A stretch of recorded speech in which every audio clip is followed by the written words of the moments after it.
Hello everyone, Mr. Science Mover here, and today is going to be a real quick tutorial on getting started for modding Back 4 Blood. Now, I've confirmed that this works with the Steam version of Back 4 Blood, but it does not work for the Xbox app version of Back 4 Blood. I am not sure whether it works for Epic Games, but feel free to let me know if someone has access to that version of the game. Anyways, first, before we get started, we'll have to download a whole bunch of things, and we'll put links to all of these in the description. So once you download those and have all of your zips in the same folder that you want to work in, we're going to extract them all.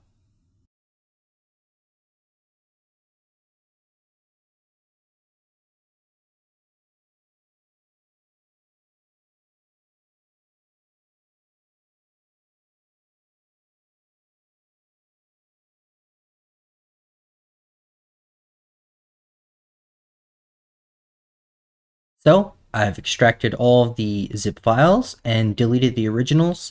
So now I only have folders with all of the items I need in them. So first things we're going to do is reorganize our folder structure. So we're going to go into the UE4 specific scripts and take out the Back 4 Blood script, which will be towards the bottom. We're going to take this script and put that in the quick BMS folder. And we can delete the rest of the specific scripts folder. Next, we're going to take the UModel Back 4 Blood executable and put that in the UModel folder. And we can delete the Back 4 Blood version of UModel folder. Now from here, we can go into the utilities master folder and pull this out so that we have our proper folder at the highest level. So now we have our four things that we're going to need, which is quick BMS, UModel, UnrealPak, and the asset editor. So what we're going to do to start is open the quick BMS folder. We're going to run quick BMS by double clicking. And it's going to ask us to first select a BMS script. What we want to do for that is select the BMS script that we just put in that folder, the Unreal Tournament Back4Blood.bms. We'll open that. Now we want to select Input Archives. What this means is we want to open up the archives of the Back 4 Blood installation itself. So you're going to navigate to where your Back 4 Blood installation is under your Steam library and select one of these packs, which is where all of the game's data is stored. So for example, we're going to pick the very first one on the list. Make sure to pick the .packs and not the .sigs because the data is stored in the .pack files. So we're going to just pick the first one for now, and it's going to ask us for an output folder. So we're going to create a new folder in our working directory called extracted. And we'll put all of our extracted content here and hit save. Now we're going to be greeted by some command prompt, which is asking if we want to load a DLL. We're going to say yes, because that's what's required to open up the pack file. And it's going to ask us if we want to overwrite previous files that we've extracted, which is fine. We can go ahead and do that. And now we're going to see a lot of stuff flashing. This is the extraction process. So quick BMS is unpacking the .pack file so that we can reasonably read what is inside of it. So you're going to have to do this for every single pack file. It's possible to run a batch on all of the pack files, but some of the pack files don't exit properly, so you'll have to mess with it and make sure that all of them get extracted properly. I'd prefer to just go one by one. You can also run quick BMS in separate command prompts. So once it's finished with our pack, we'll press enter and that window will close. So now if we head back into our extracted folder, we will see that we have new folders created here. The engine folder is not relevant to us. That is what makes the game run, but we're more interested in the Gobi folder. And then we'll go into content, which is where all the actual content is.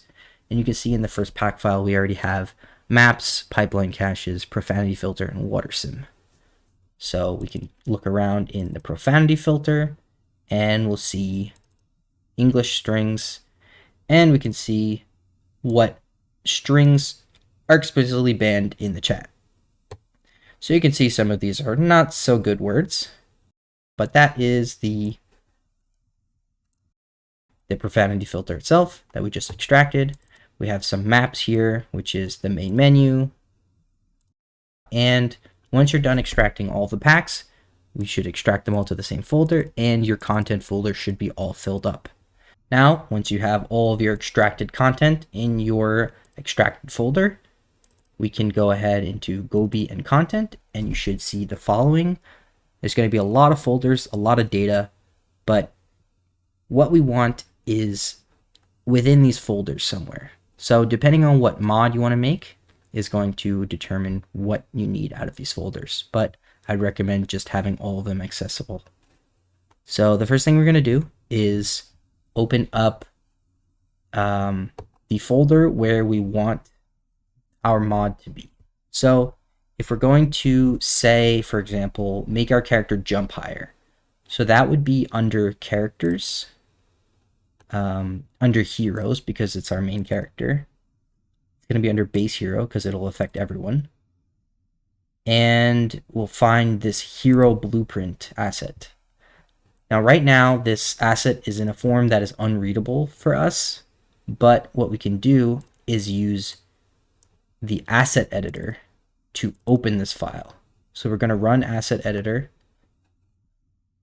We're going to select the version, which is 4.25. And we're going to navigate to this folder. And once we're here, we're going to select the hero blueprint, and it'll open that for us. So what we'll see here is all of the code and data that's stored in this uasset folder, this uasset file. And some of these are functions. It's very hard to extract raw code from a uasset file, but what we're more interested in is the components here at the bottom. So what we're going to do is find the movement component, and you'll have to look around and find the specific thing that you want to change. So we're going to say, is it in movement speed? No. It's in our hero movement component attributes itself. So we can see we have alert radius crouch, walk sprint, max sprint speed, max in-cap speed. So I guess you can actually move while in-capped if you increase this. Gravity scale, jump z velocity. So this is what we want to change right here. And there are two ways that you're going to want to change these uasset files. First, you can just change this raw number. So right now it says 470. We can change that to 1000. But as you can see right up here, it says, warning, this file will not save correctly. Now, sometimes the asset editor can't read the entire uasset file. So in that case, if it tries to overwrite the uasset file, the stuff that it couldn't read, it won't properly write back. So you can't actually save it from within asset editor.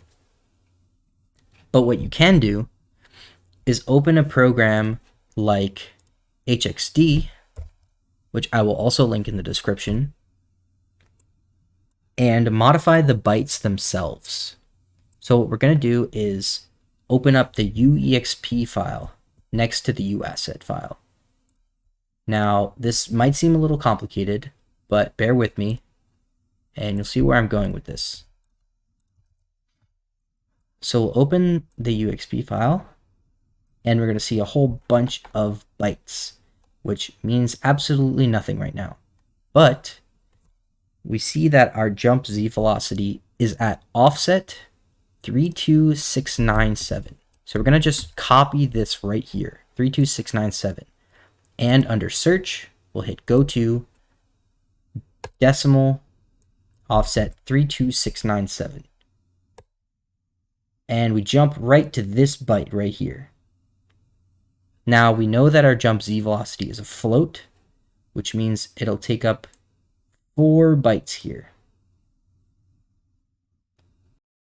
So now we can see that the byte code for our jump z velocity is 43EB0000. It's in reverse, something that you'll just have to get used to in changing these things. So now that we see where our jump z velocity is stored in our UXP file, we're going to have to edit this manually. So we're going to open up Firefox and find a hex to float converter. And any one of these will do. And what we're going to do is, so our previous jump z velocity is this number right here. So we'll say our hex value is 0000EB43. And we're going to swap Indianness on that. And we can see we get our float value of 470 back, which was our previous jump z velocity. So now we're going to go in reverse. We're going to say our float value should be 1000. That's our desired float value. And we're going to convert that to hex. And now we get 0000-7A44. We're going to copy that and paste right here. And then from here, we can save our UEXP file. Now what that did is it allows us to now close this out, reopen the asset editor, and if we go into our uasset file again and find our jump height, our jump z velocity, we will see that it is now changed to 1000, which is what we set it to in our UXP file. So it's properly saved now. We didn't save our uasset file. We had to manually go into our UXP file to change that. Now some uassets, on the other hand, will allow you to change the data itself in the uasset file. One example of this is something like changing sounds. So we'll say, for instance, we want to change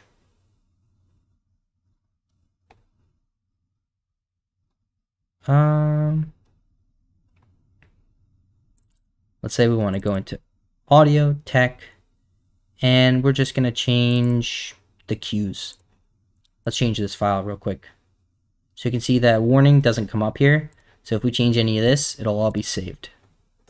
So if we look at any of this stuff, so this is pointing to the audio that it's going to play when an endless horde is started.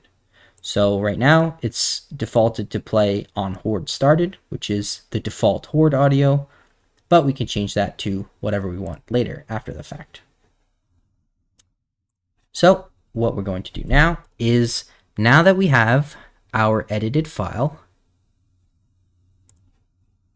we're going to take that file that we've edited and move that somewhere else for us to pack our mod. So one thing that HXD does really nice for us is that when we save something, it'll store a .back file. So this is the original UAXP. It's very nice because if we ever change anything, we'll want to revert back just in case we want to undo our mod and change something else. So for now, we're going to leave our back here, but we're going to take our UXP file. And we're going to take note of where that file is stored. So what we're going to want to do now is we're going to create a new folder, call it, we can call it something better than that, jump mod. Now under jump mod, we're going to want to replicate this exact chain of folder hierarchy. So we're going to need gob content characters heroes base hero. So under jump mod, we're going to make a folder named Gobi. Then we're going to make a folder named content, and so on. And once we've made our last folder, we're going to drop our new blueprint right in there. And now we have our mod ready to be packed up. So what we're going to do now is we're going to open our Unreal Pack. Going to open that in a new window. And we're going to drag our jump mod folder onto the Unreal Pack without compression.bat. And you'll get a command prompt that says it's adding your files to a pack, and everything looks fine right now. We're just going to hit enter, and we're going to get our jump mod.pack. Now it's very important for our pack file to be read by the game for us to change the ending of the file. So Back 4 Blood is made by a specific version of Unreal that is made in-house and has a specific signature, but not everything in that engine is different. So what we can do is fool Back 4 Blood into thinking that this pack file was created with that version of Unreal. So what we're going to do is we're going to again open HXD, and we're going to open this jump mod.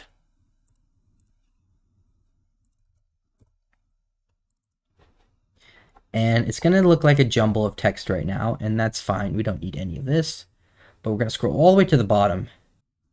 So once we're at the bottom of the file, we're going to find this exact sequence here that starts with E11265F5A03.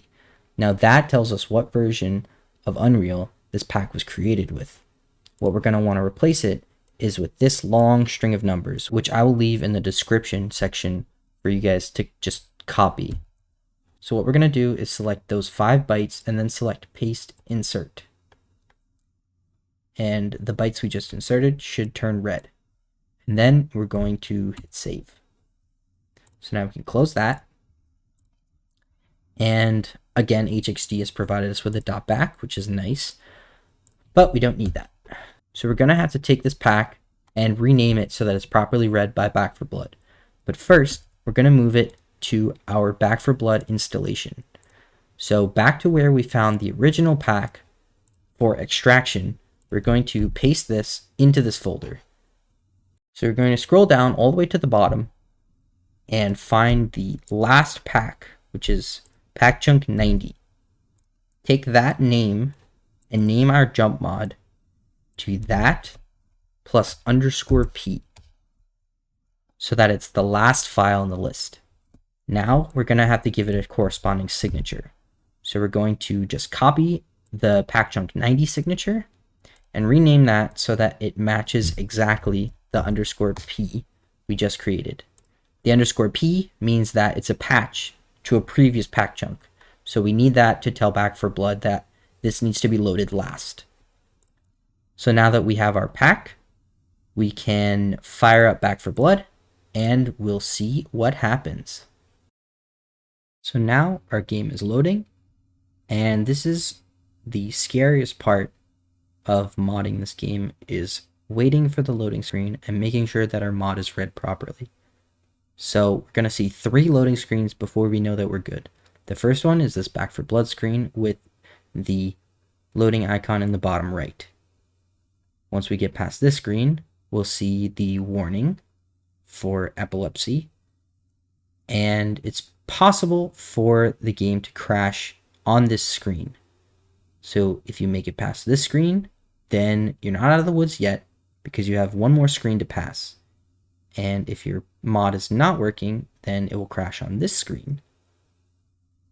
And if you make it all the way to the sign-in, then you're good to go. So we're going to start it up. We're going to play offline so that we are not detected by the anti-cheat. And we start moving around, you can see that we're jumping very high. KSC plays a vital role in getting us new gear. Take advantage of it.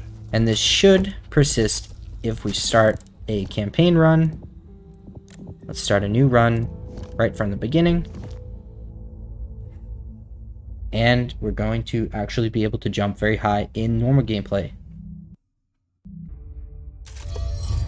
And now, if we jump, we can see we're already bonking our head on chandeliers. Not sure We can I jump am, straight over but is everyone this. else okay? I said this And was a bad idea. Go ahead and Charity just begins at home, and see what happens. don't even want to think what the general. Those poor people. There we go. Right into the window. With our jump Z velocity of 1,000. Let's just jump right over.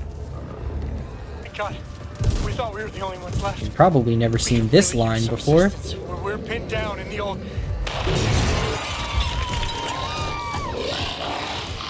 And we're gonna head right for the safety. Damn it! This might Right be for the fun. safe room. Enough of the things trying to Get eat over. Woo! Gonna jump right here. There we go. Right into the safe room. Nice. How'd you end up out there by yourself? And we took some damage from falling, but overall our mod is working. So that's it for this first episode of modding Back 4 Blood. Be sure to come back in the future where we'll change many other things in the game. This is just for changing basic values and getting everyone set up with the extracted data. I'll see you guys in the next episode. And until next time, thanks for watching.